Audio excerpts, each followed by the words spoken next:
Hello my students, I welcome you all to my video wholeheartedly. Here in this video, we are going to learn the uses of interactory it and interactory there. कैसे हम interactory it और कैसे हम interactory there का इस्तेमाल करते हैं various types of sentences में. ओके, तो आपने सुना होगा interactory it से भी बहुत सारा sentence किया जाता है. जैसे कि अभी बारिश हो रही है तो उसको हम interactory it से भी कर सकते हैं, जैसे कि it is raining now. और मेरे घर पे अभी कोई नहीं है, तो इस जो सेंटेंस है यहाँ पर हम इंटरेक्टरी देयर का इस्तेमाल करते हैं, जैसे कि there is no one in my house now. तो हम देखेंगे कि एग्जैक्टली कैसे और कहाँ हम इंटरेक्टरी इट का इस्तेमाल करते हैं और कहाँ हम इंटरेक्टरी देयर का इस्तेमाल करते हैं. So let's start with introductory it.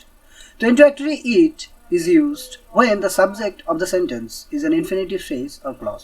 तो इंटरेक्टरी इट का इस्तेमाल हम तब करते हैं जबकि एक सेंटेंस का जो सब्जेक्ट है वो क्या हो, इन्फिनेटिव हो, फ्रेज में हो और क्लॉज में हो. अब इन्फिनेटिव फ्रेज क्या है और क्लॉज क्या है? इन्फिनेटिव फ्रेज जैसे कि टू प्लस वर्ब, तो टू और वर्ब मिलके एक नाउन की तरह काम करता है और वो सब्जेक्ट कभी हो सकता है, कभी ऑब्जेक्ट हो सकती है, उसको हम इन्फिनेटिव फ्रेज बोलते हैं. It is often use to delay the subject to the end of the sentence for emphasis और क्लैरिटी. ये जो इंटरेक्टरी इट है वो इन्फिनेटिव से जो सब्जेक्ट होती है उसको जो कि एक सेंटेंस है उसके अंत में, उसको अंत में भेज देती है. तो हम चलो देखते हैं यहाँ पर एग्जाम्पल के जरिए कैसे हम इंटरेक्टरी इट का इस्तेमाल कर सकते हैं. एग्जाम्पल देखो, इन्फिनेटिव फ्रेज एज सब्जेक्ट. अब देखो ये इन्फिनेटिव फ्रेज है. अगर कोई जो कि एक फ्रेज है, फ्रेज मतलब दो और तीन शब्दों का मेल, उसको हम फ्रेज बोलते हैं.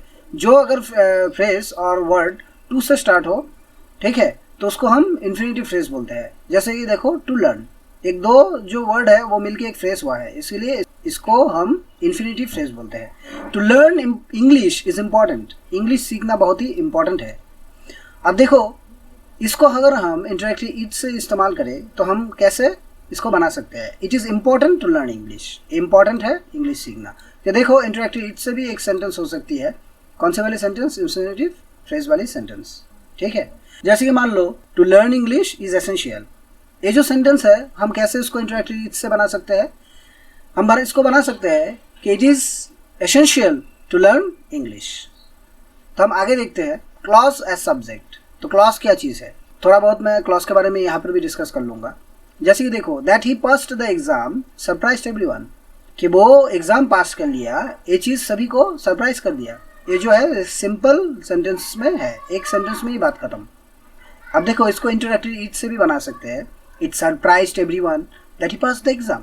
देखो ये जो है यहाँ पर that he passed the exam, ये यहाँ पर इंटरेक्टिव इट का इस्तेमाल से ये फ्रेज एकदम अंत में चला गया यहाँ पर. ठीक है, that he passed the exam, ये जो फ्रेज है इसको हम बोलते हैं subordinate clause. That he passed the exam, that हो यहाँ पर विच हो सकती है. अगर कोई फ्रेज स्टार्ट हो या फिर कोई सेंटेंस स्टार्ट हो जिसका कोई कंप्लीट मीनिंग नहीं है, अगर मैं आपसे कहूँ that he passed the exam, तो इसका मतलब क्या है? इसका मतलब कोई इंडिविजुअल मीनिंग नहीं है कि वो एग्जाम पास कर लिया. अब ये पढ़ के आपको लगेगा कि इस सेंटेंस में कुछ खालीपन है, कुछ मतलब ये सेंटेंस पूरा अपने आप में पूरा नहीं है. और यहाँ पर एक देखो, इट सरप्राइज्ड एवरीवन, ये सरप्राइज कर दिया सभी को. तो ये जो है इतना सेंटेंस अपने आप में पूरा है, तो इसीलिए इसको प्रिंसिपल क्लॉज बोला जाता है. और जो अपने आप में पूरा नहीं है, दैट, व्हिच एटसेट्रा से शुरू होती है, उसको हम बोलते हैं सबऑर्डिनेट क्लॉज. तो ये जो इंटरेक्टिव इट है, यहाँ पर हम क्लॉज के बारे में थोड़ा देख लिए. अब देखो क्लॉज में भी सब्जेक्ट की तरह इंटरेक्टिव इट का इस्तेमाल हो सकता है. अब देखो हम अब सीखते हैं कॉमन स्ट्रक्चर्स. तो क्या क्या कॉमन स्ट्रक्चर है, किस किस तरीके से हम इंटरेक्टिव इट का इस्तेमाल करके सेंटेंस बना सकते हैं. इट के बाद हम बी वर्ब दे सकते हैं, उसके बाद एडजेक्टिव दे सकते हैं, उसके बाद टू इन्फिनेटिव दे सकते हैं. टू इन्फिनेटिव क्या है? ये देखो टू प्लस वर्ब जो कि है टू इन्फिनेटिव. अब एग्जाम्पल में देखो, it is difficult to understand, ये बहुत ही डिफ़िकल्ट है ये अंडरस्टैंड करना. इसको अगर हम इंटरेक्टिव इट के बिना बनाए, अगर हम इंटरेक्टिव इट के बिना बनाए तो क्या होगा? To understand is difficult, right. तो यहाँ पर इंटरेक्टिव इट होता है, फिर बी वर्ब होती है, फिर एडजेक्टिव होती है. ये जो डिफ़िकल्ट है एडजेक्टिव है और बी वर्ब मतलब एमिजार यहाँ पर बैठा है. अब देखो सेकंड वाला स्ट्रक्चर, इट के बाद बी वर्ब, उसके बाद नाउन, फिर क्लॉज. अब देखो, it is a fact that he that he is smart. अब देखो ये जो दैट है ये क्या है, दैट ही इज स्मार्ट। मैंने कहा था जो दैट से कोई सेंटेंस स्टार्ट हो जिसका कोई इंडिविजुअल मीनिंग ना हो, जिससे ऐसा लगता है कि पूरे अपने आप में पूरा मीनिंग ना हो, तो वो सबऑर्डिनेट क्लॉज होती है। तो ये भी एक सबऑर्डिनेट क्लॉज है। इसका मेन क्लॉज है इट इज़ अ फैक्ट। तो मेन क्लॉज कैसे स्टार्ट होती है, इट से स्टार्ट होती है। तो इट से भी हम मेन क्लॉज में ये सब सेंटेंस बना सकते हैं। ईट देखो इंटरैक्टिव ईट है और फिर बी वर्ब है। बी वर्ब इट के साथ इज होता है या फिर ऑज होता है। प्रेजेंट में इज और पास्ट में वाज। एक प्रेजेंट सेंटेंस है इसीलिए इज हुआ है। इट इज़ अ फैक्ट, ये फैक्ट है कि वो स्मार्ट है। इन सब जगह पर भी हम इंटरैक्टिव इट का इस्तेमाल कर सकते हैं। It is a fact that the earth revolves around the sun. तो एक फैक्ट है कि अर्थ सन के चारों ओर घूमता है। इस सब जगह पर हम इंटरैक्टिव इट का इस्तेमाल कर सकते हैं। अब देखो इंटरैक्टिव इट का और एक इस्तेमाल, इट टेक्स, इट के बाद टेक्स नाउन फिर टू इन्फिनिटी। इट के बाद हम टेक्स और उसके बाद नाउन का इस्तेमाल करके भी हम क्या कर सकते हैं, इंटरैक्टिव इट से सेंटेंस बना सकते हैं। जैसे कि देखो it takes courage to speak in public. To speak in public takes courage. ऐसे भी हम सेंटेंसेस को बना सकते हैं और इंटरैक्टिव इट का इस्तेमाल करके भी हम सेंटेंस बना सकते हैं। अब देखो नाउन, करेज एक नाउन है और उसके बाद टू इन्फिनिटिव आया है। टू इन्फिनिटिव यानी कि to speak. Okay, to speak in public takes courage, ऐसे ये नॉर्मल सेंटेंस है और उसको भी इट से it takes courage to speak in public. ये साहस लगती है अगर हम पब्लिक में बोले तो। अब देखो फोर्थ वाला स्ट्रक्चर, इट के बाद बी वर्ब, उसके बाद एडजेक्टिव आएगा, उसके बाद दैट क्लॉज आएगा। इट के बाद बी वर्ब, यहाँ पर इज है बी वर्ब, और उसके बाद एडजेक्टिव। एडजेक्टिव क्या है, एसेंशियल है। और उसके बाद that clause, that you attend the meeting. इतना जो है वो उसको दैट क्लॉज बोला जाता है। ओके, इतना सेंटेंसेस को हम क्या बोलते हैं, दैट क्लॉज। तो दैट क्लॉज से, दैट से स्टार्ट हुआ है, ये सबऑर्डिनेट क्लॉज है। तो इन सब जगह पर भी हम इंटरैक्टिव इट का इस्तेमाल कर सकते हैं। आगे बढ़ते हैं, इंटरैक्टिव देयर का इस्तेमाल सीखते हैं। Introductory there, the introductory there is used to indicate the existence और प्रेजेंस ऑफ समथिंग। तो इंटरैक्टिव देयर का इस्तेमाल तब होता है जब कोई एग्जिस्टेंस की बात की जाए, तब कोई प्रेजेंस की बात की जाए, मतलब कुछ है ऐसे वाले सेंटेंस में। जैसे मान सकते हो कि मेरे विलेज में एक नदी है, there is a river in my village. तो यहाँ पर देखो एग्जिस्टेंस की बात हो रही है, इसीलिए हम इंटरैक्टिव देयर का इस्तेमाल कर रहे हैं। तो एक रिवर है और होने की बात हो रही है, एग्जिस्टेंस और प्रेजेंस की बात हो रही है, कहाँ पर, उसके बाद जगह और लोकेशन दी जा रही है। It often introduce a new subject, ये न्यू सब्जेक्ट का इंट्रोड्यूस करता है और provides information about the location और एग्जिस्टेंस ऑफ द सब्जेक्ट। और वो इंफॉर्मेशन देता है कि वो जगह, वो सब्जेक्ट कहाँ पर है। अब देखो मैंने यहाँ पर न्यू सब्जेक्ट का इस्तेमाल किया, कैसे, नदी के बारे में बात कर रहा हूँ।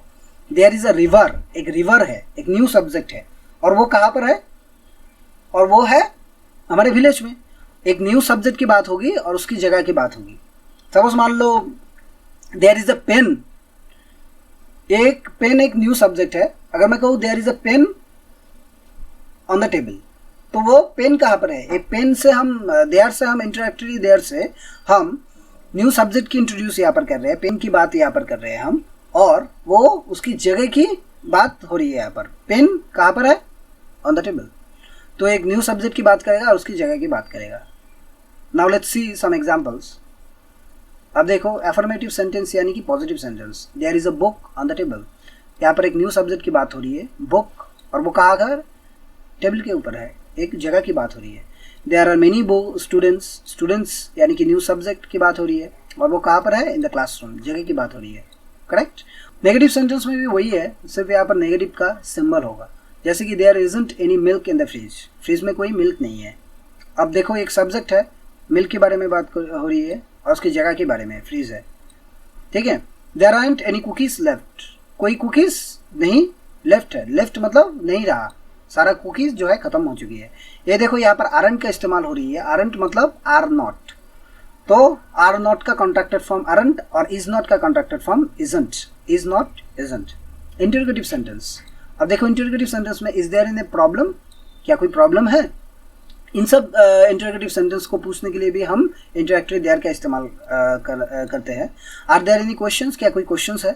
अब हम ऐसे भी क्वेश्चन पूछ सकते हैं जैसे कि क्या तुम्हारे घर में कोई है, is there anyone in your house. अब देखो हम कुछ कॉमन स्ट्रक्चर्स देखते हैं कि किस किस तरीके से इंटरैक्टिव देयर का इस्तेमाल होता है और उसका स्ट्रक्चर क्या है। अब देखो देयर के बाद बी वर्ब होगा, उसके बाद नाउन होगा, देयर और be verb am is are, और उसके बाद नाउन। अगर सब्जेक्ट सिंगुलर हो, जैसे कि एक कैट की बात हो रही है, तो यहाँ पर देयर के बाद इज आएगा, ठीक है। अगर सब्जेक्ट प्लूरल हो, बाद वाले सब्जेक्ट के ऊपर बेसिस करके हम इंटरैक्टरी देयर के बाद उसका बी वर्ब चूज करते हैं। जैसे कि यहाँ पर होगा बहुत सारा कैट अगर होता तो यहाँ पर आर आता, there are many cats in the garden. Okay, अब देखो सेकंड, देयर के बाद बी वर्ब, उसके बाद नंबर और क्वांटिटी, उसके बाद नाउन। जैसे कि देखो there are 3 books on the shelf, there उसके बाद बी वर्ब। यहाँ पर देखो मैंने पहले ही कहा था 3 बुक्स है, यानी कि प्लूरल नंबर है, इसीलिए देयर के बाद आर आ रहा है। अब देखो इंटरैक्टरी देयर के बाद जो उसके बाद वाला जो सब्जेक्ट होती है, मेन सब्जेक्ट, उसके अकॉर्डिंग यहाँ पर वर्ब होती है। देयर के अकॉर्डिंग यहाँ पर कोई भी बी वर्ब नहीं यूज होता, देयर के अकॉर्डिंग बी वर्ब नहीं होगा, उसके बाद जो सब्जेक्ट आएगा उसके अकॉर्डिंग। यहाँ पर देखो सब्जेक्ट है 3 बुक्स, तो ये प्लूरल है इसीलिए प्लूरल। यहाँ पर होता, अगर होता यहाँ पर there is a book on the shelf, एक ही बुक है, तो यहाँ पर इज होता। ओके, अब देखो थर्ड वाला जो कि इस्तेमाल, देयर के बाद बी वर्ब, उसके बाद नाउन और उसके बाद लोकेशन। देयर उसके बाद बी वर्ब, ए मीटिंग, एक मीटिंग की बात हो रही है इसलिए यहाँ पर इज, और टाइम की बात हो रही है कब, 10 AM। ओके, अब देखो लोकेशन, लोकेशन जो है यहाँ पर एग्जैक्टली लोकेशन नहीं दिया गया है, लेकिन मीटिंग की बात हो रही है। अगर हम इस सेंटेंसेस को अच्छी तरीके से बोले तो हम ये बोल सकते हैं कि there is a meeting in my place और in your house at 10 AM। तो यहाँ पर इन योर हाउस कहाँ पर, लोकेशन, तो लोकेशन से बात हो रही है। देयर एक मीटिंग की नया सब्जेक्ट की इंट्रोड्यूस हो रही है यहाँ पर, और उस सब्जेक्ट की लोकेशन के बारे में बात हो रही है। वो सब्जेक्ट जो है मीटिंग, ठीक है, मीटिंग कहाँ पर हो रही है, मेरे घर पे हो रही है। There is a meeting in my house at 10 AM। Now let's practice some examples okay of introductory it and introductory there. Practice में हम यहाँ पर देखेंगे कि इस सब जो सेंटेंसेस है इसको हम इंटरैक्टरी इट से कैसे करें। To read books is enjoyable, ये जो सेंटेंस है बुक पढ़ना एंजॉयबल है, इसको हम अगर इंटरैक्टरी इट से करें तो कैसे करेंगे, कैसे करेंगे, it is enjoyable to read books, हम कैसे बोलेंगे इसको, it is enjoyable to read books। वैसे ही यहाँ पर एक क्लॉज वाला सेंटेंस है, that she won the prize made her happy, it made her happy that he won the prize। कैसे करेंगे हम इसको इंटरैक्टिव इट का इस्तेमाल करके, it made her happy that he won the prize। अब थर्ड वाला देखेंगे, to study is important for the students, study students के लिए इंपॉर्टेंट है। इसको अगर हम इंटरैक्टिव इट से करें तो कैसे करेंगे, it is important for the students to study, it is important for the students to study. अब हम कुछ एक्सरसाइज प्रैक्टिस करते हैं इंटरैक्टिव देयर से। अब देखो यहाँ पर है, a cat is on the roof, एक बिल्ली है छत में। तो हम इसको अगर इंटरैक्टिव देयर का इस्तेमाल करके करें तो कैसे करेंगे, there is a cat on the roof, कैसे करेंगे, there is a cat on the roof. Second वाले को, some students are in the library, कुछ स्टूडेंट्स है लाइब्रेरी में। इसको अगर हम करें इंटरैक्टिव देयर का इस्तेमाल करके तो कैसे करेंगे, there are some students in the library, कैसे करेंगे, there are some students in the library. No one is in my house, मेरे घर पे कोई नहीं है। इसको अगर हम इंटरैक्टिव देयर का इस्तेमाल करके करें तो कैसे करेंगे, हम करेंगे there is no one in my house, कैसे करेंगे, हम बोलेंगे there is no one in my house. Let's discuss some key points here, कुछ की पॉइंट्स हम डिस्कस कर लेते हैं। Use introductory it to shift focus और एड एम्फासिस, इंटरैक्टरी इट जो है वो फोकस करते हैं और कुछ एम्फासिस करते हैं, और इंटरैक्टरी देयर हम कब यूज करते हैं, टू इंडिकेट एग्जिस्टेंस और प्रेजेंस, कुछ एग्जिस्टेंस और प्रेजेंस को इंडिकेट करने के लिए हम इंटरैक्टरी देयर का इस्तेमाल करते हैं। जैसे कि there is a big house in my locality, there is a royal palace in my locality, उस जो पैलेस है उसकी एग्जिस्टेंस को बताया जा रहा है यहाँ पर, और इट से हम फोकस करते हैं, कुछ चीज़ को फोकस करते हैं। It is a fact that he is intelligent, तो यहाँ पर देखो इस फैक्ट के बारे में फोकस किया जा रहा है। कौन सा फैक्ट है, इस फैक्ट को फोकस किया जा रहा है, इंटेलिजेंट है, ये फैक्ट के बारे में फोकस किया जा रहा है, इसीलिए यहाँ पर बोल रहा है कि इट जो है वो फोकस करता है और एम्फासिस करता है। I hope you enjoy the video, and if you think that कई जगह पर जो है आपको समझ में नहीं आया तो मैं सजेस्ट करूँगा, I would suggest you to watch the video again, you will definitely understand everything. So if you have any query regarding this video, then you can put that query on the comment box and I will definitely answer, and I answer each and every question. So let's end the video for today and we are going to meet in the another video very soon. तब तक के लिए bye bye and take care.